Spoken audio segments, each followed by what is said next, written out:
Oh, Carlo. Yan na nga ba sinasabi ko eh. Ano, nakontak mo na ba? Pa, ano ka ba? Okay lang yun. Baka nalobat lang o walang signal. Nasa biyahe na yun, malamang. O siya, tawagan mo ko agad pag nakontak mo, ha? Hindi ko na rin kasi makontak si Gabi out of coverage area. O sige, ingat. Bye.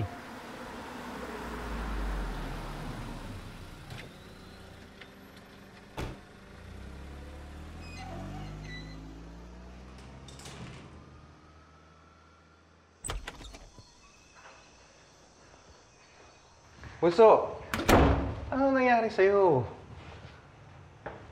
Ha? Saan? Kanina ka pa kita hindi makontak eh. Pa, nilobat ako. Oh, kumusta naman yung exams mo? Nasagutan mo ba lahat?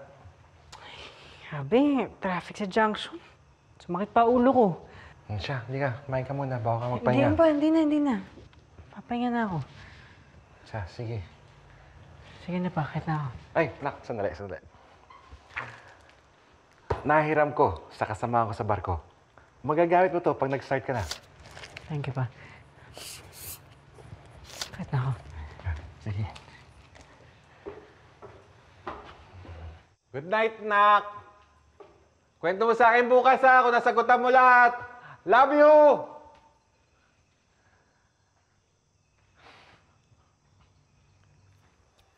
Ma, konti na lang.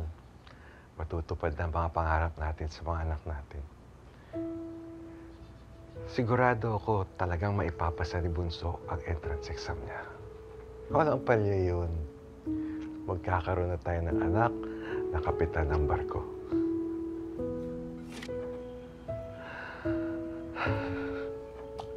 Huwag kang mag-alala. Ayos lang kami. Love you, Ma. Good night.